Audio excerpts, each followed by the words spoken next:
The crisp air of Henningsvær whispered secrets as Detective Liv Halvorsen walked the cobblestone paths of the sleepy fishing village nestled in the heart of the Lofoten archipelago.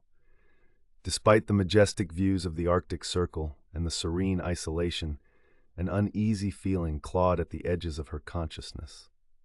A celebrated writer, Johannes Nilsson, had vanished without a trace 3 nights ago, and the dim glow of the midnight sun did little to dispel the darkness looming over the case. Liv, a seasoned investigator from Oslo, was particularly drawn to such mysteries. Her approach was meticulous, driven by an insatiable curiosity and a steely resolve that had earned her respect in a profession dominated by men.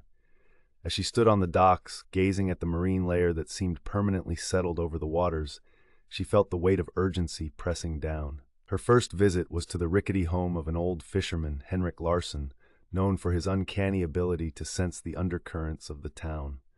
The small living room was cluttered with nets and fishing gear, smells of salt and seaweed permeating the space. "Yes, I saw Nilsson," Henrik rasped, his voice as rough as the seas he frequented. 3 nights past, he was heading towards the cliffs. Said something about meeting a ghost of the past. He looked troubled, mind you. "Was he alone? Did anyone follow him?" Liv inquired, her notebook at the ready. "Alone, as far as these old eyes could see. But there's talk, detective. Talk of shadows moving in the night, forms that don't belong to our kind but to the past. Some believe the old legends, you know." Legends in Henningsvær were as common as the fish in its waters, often speaking of spirits and entities lurking in the mists that separated the realms of the living and the dead. Liv mulled over Henrik's words as she made her way towards the cliffs, the eerie silence her only companion. The cliffs themselves were a stark boundary between land and the turbulent waters below. Here, Liv found the first real clue, a page from Johannes's latest manuscript, weighted down by a stone. It spoke of a protagonist grappling with unseen forces, a mirror to the author's own troubled thoughts, perhaps. Her radio crackled to life, breaking the silence. It was her partner, Eric. "Liv, can you meet me at Johannes's cabin? I found something intriguing." Minutes later, she entered the cabin, a stark, minimalistic space that seemed more a place of refuge than a home.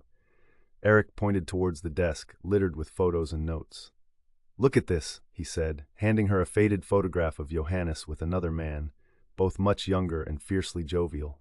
Martin Dahl, Liv recognized the other man, a local who had mysteriously drowned a decade ago. But why keep this hidden? As dusk began to bleed into the night, they heard footsteps outside.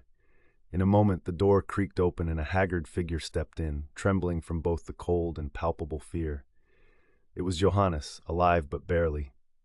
"I had to end it, Liv," he stammered, the shadows under his eyes speaking of profound terror. "The story, it was catching up with me, the characters demanding life. I went to the cliffs to confront them, to free myself." The pieces came together like a chilling puzzle. Driven by guilt and grief over his friend Martin's death, Johannes had blurred the lines between reality and his literary creations.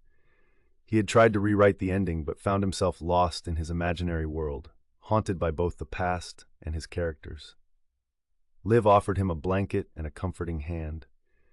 As she led him outside, the first light of dawn began to unravel the mists, revealing the quiet beauty of Henningsvær once more. "Come on, Johannes, let's get you home," she said gently, knowing well that the true resolution lay in his healing and reconciliation with both his past and his imaginings.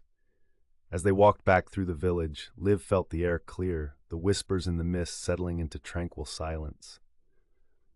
In the embrace of day, life was returning to normal, but the echoes of the night would linger, a reminder of the delicate threads that weave through the human mind.